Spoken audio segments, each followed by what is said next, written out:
Chicken കറി എന്നും ഒരുപോലെ ഉണ്ടാക്കാതെ വെറൈറ്റി ആയിട്ടൊന്നും ഉണ്ടാക്കി നോക്കൂ. സെയിം ഇൻഗ്രീഡിയൻസ് ഒക്കെ വെച്ചിട്ട് ഉണ്ടാക്കുന്ന സ്റ്റൈലിലൊന്ന് മാറ്റി പിടിച്ചാൽ മതി. അപ്പോൾ നമുക്ക് നല്ല ടേസ്റ്റി ആയിട്ടുള്ള വെറൈറ്റി ആയിട്ടുള്ളൊരു ചിക്കൻ കറിയുടെ റെസിപ്പി കിട്ടും. അപ്പോൾ അതെങ്ങനെയാണെന്ന് നോക്കാം. ആദ്യം 3 സവാള എടുത്തിട്ടുണ്ട് കേട്ടോ. അത് നൈസായിട്ട് അരിഞ്ഞിട്ട് ഓയിലിട്ടിട്ടൊന്ന് ഫ്രൈ ചെയ്തിട്ട് എടുക്കുന്നുണ്ട്. അത് നമുക്ക് നല്ല മൊരിഞ്ഞ് ഒരു ബ്രൗൺ കളറായി വരുന്ന വരെ നമുക്കൊന്ന് ഫ്രൈ ചെയ്തിട്ട് എടുക്കണം. ഒരുപാട് അങ്ങ് കരിഞ്ഞ് പോവുകയും വേണ്ട കേട്ടോ. നമുക്കറിയാമല്ലോ കരിഞ്ഞ് പോവാത്ത ഒരു സ്റ്റേജിൽ ഈ ഓയിലിൽ നിന്ന് കോരിയെടുക്കാം. ഈ ഒരു സ്റ്റേജിൽ ഞാൻ ഓയിലിൽ നിന്ന് കോരിയെടുക്കുന്നുണ്ട്. പിന്നെ നമുക്ക് പാത്രത്തിൽ വെക്കുന്ന സമയത്ത് തന്നെ ഒന്നുകൂടെ ഡാർക്കായിട്ട് വരും കേട്ടോ. അപ്പോൾ ഒരുപാട് അങ്ങ് കരിയാൻ നിൽക്കരുത്. പിന്നെ നമുക്ക് വേണ്ടത് 1 കിലോ ചിക്കനാണ്. ചിക്കനിലേക്ക് 1 teaspoon chicken masala, 2 table spoon Kashmiri മുളക് പൊടി, 1 ടീസ്പൂൺ മല്ലിപ്പൊടി, 1/4 ടീസ്പൂൺ മഞ്ഞൾപ്പൊടി, 3/4 ടീസ്പൂൺ കുരുമുളക് പൊടി, 1/4 ടീസ്പൂൺ ഗരം മസാലയും കൂടെ ചേർത്ത് കൊടുക്കാം. പിന്നെ 2 ടേബിൾ സ്പൂൺ ഇഞ്ചി വെളുത്തുള്ളി ചതച്ചതും, നമുക്കൊരു പകുതി നാരങ്ങയുടെ നീരും, അതുപോലെ നമ്മൾ ഫ്രൈ ചെയ്തെടുത്തിട്ടുള്ള ഒണിയൻ പകുതി ഇതിലേക്ക് ചേർത്ത് കൊടുക്കണം. ഇതുപോലെ ഒന്ന് കൈവച്ചിട്ട് ഇതുപോലെ ഇങ്ങനെ നിരടിയിട്ട് ഇട്ട് കൊടുത്താൽ മതി. പിന്നെ അതിലേക്ക് ആവശ്യമായിട്ടുള്ള ഉപ്പ് ചേർത്ത് കൊടുക്കാം. 2 ടേബിൾ സ്പൂൺ ടൊമാറ്റോ കെച്ചപ്പ് ചേർത്ത് കൊടുക്കാം. എന്നിട്ട് എല്ലാം കൂടെ നന്നായിട്ടൊന്ന് മിക്സ് ചെയ്തിട്ട് യോജിപ്പിച്ചെടുക്കാം. ഒന്ന് മാരിനേറ്റ് ചെയ്ത് വെക്കാം കേട്ടോ. ഇത് നമുക്ക് സമയം ഉണ്ടെങ്കിൽ ഒരു അരമണിക്കൂറൊക്കെ വെക്കുകയാണെന്നുണ്ടെങ്കിൽ നല്ലതാണ്.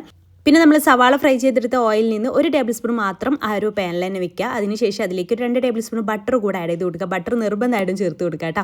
അതിലേക്ക് 1/4 ടീസ്പൂൺ ചെറിയ ജീരകം ഇട്ടിട്ടൊന്ന് പൊട്ടിച്ചെടുത്ത ശേഷം 3 ടേബിൾ സ്പൂൺ മല്ലിയില അരിഞ്ഞത് ചേർത്ത് കൊടുക്കാം.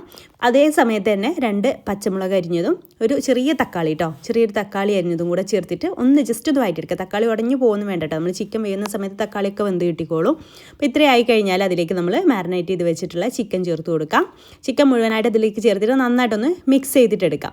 അതിനുശേഷം ഇതൊന്ന് അടച്ചു വെക്കുക. അടച്ചു വെച്ചിട്ട് നമുക്ക് ഒന്ന് ഹൈ ഫ്ലെയിമിൽ ഇട്ടിട്ട് ഒന്ന് അടച്ചു വെച്ചിട്ട് ഒന്ന് കുക്ക് ചെയ്തെടുക്കുക. അപ്പോൾ ചെറുതായിട്ടൊക്കെ വെള്ളം ഇറങ്ങി വരും. പിന്നെ നമുക്കതിലേക്ക് കുറച്ചുകൂടെ വെള്ളം ആവശ്യമായിട്ട് വരുന്നുണ്ട്. നമുക്ക് ഒരു ഗ്രേവി ടൈപ്പിലല്ലേ കിട്ടേണ്ടത്. അപ്പോൾ അതിന് വേണ്ടിയിട്ട് ഒരു 1/4 കപ്പ് ചൂടുള്ള വെള്ളം ഒഴിച്ച് കൊടുക്കണം കേട്ടോ. ചൂടുള്ള വെള്ളം തന്നെ ചേർക്കണേ. അതും കൂടെ ചേർത്തിട്ട് നന്നായിട്ടൊന്ന് മിക്സ് ചെയ്തിട്ട് വീണ്ടും അടച്ചു വെച്ചിട്ട് വേവിച്ചെടുക്കുക. ഇടയ്ക്കൊന്ന് തുറന്നിട്ട് ഇളക്കി കൊടുക്കുക കേട്ടോ. അങ്ങനെ ഏകദേശമൊക്കെ നമ്മളിങ്ങനെ ഏകദേശം കുക്കായിട്ട് വരുന്ന ഒരു സമയത്ത് ബാക്കിയുള്ള സവാള ഉണ്ടല്ലോ, നമ്മൾ ബാക്കി മുഴുവനായിട്ട് ഇട്ടിട്ടുണ്ടായിരുന്നില്ല, അതും കൂടെ അതിലേക്ക് ആഡ് ചെയ്ത് കൊടുക്കുക.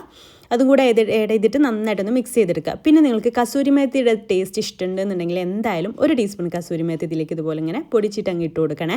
നല്ലൊരു പ്രത്യേക ഒരു ടേസ്റ്റ് കിട്ടും നമ്മുടെ ഒരു കറിക്ക്. എന്നും ഒരുപോലത്തെ ടേസ്റ്റ് ആകുമ്പോൾ ഒരു ടേസ്റ്റ് ഉണ്ടാവാത്ത ഫീലാണല്ലോ അല്ലേ നമുക്ക്. അപ്പോൾ ഇതുപോലെ വെറൈറ്റി ആക്കിയിട്ട് ഒന്ന് ചെയ്ത് നോക്കണം കേട്ടോ. പിന്നെ ലാസ്റ്റായിട്ട് നമുക്ക് 1 ടീസ്പൂൺ കൂടെ ബട്ടർ ചേർത്ത് കൊടുക്കാം. അതുപോലെ തന്നെ സെർവ് ചെയ്യുന്ന സമയത്ത് കുറച്ചുകൂടെ ഒന്ന് മല്ലിയില കൂടെ മുകളിലൊന്ന് സ്പ്രെഡ് ചെയ്ത് കൊടുക്കാം കേട്ടോ. ഇത്രയേ ഉള്ളൂ. സിമ്പിളാണ് ഉണ്ടാക്കിയെടുക്കാൻ. വേറെ പ്രത്യേകിച്ച് കൂടുതൽ ഇൻഗ്രീഡിയൻസ് ഒന്നും എക്സ്ട്രാ ആവശ്യമില്ല.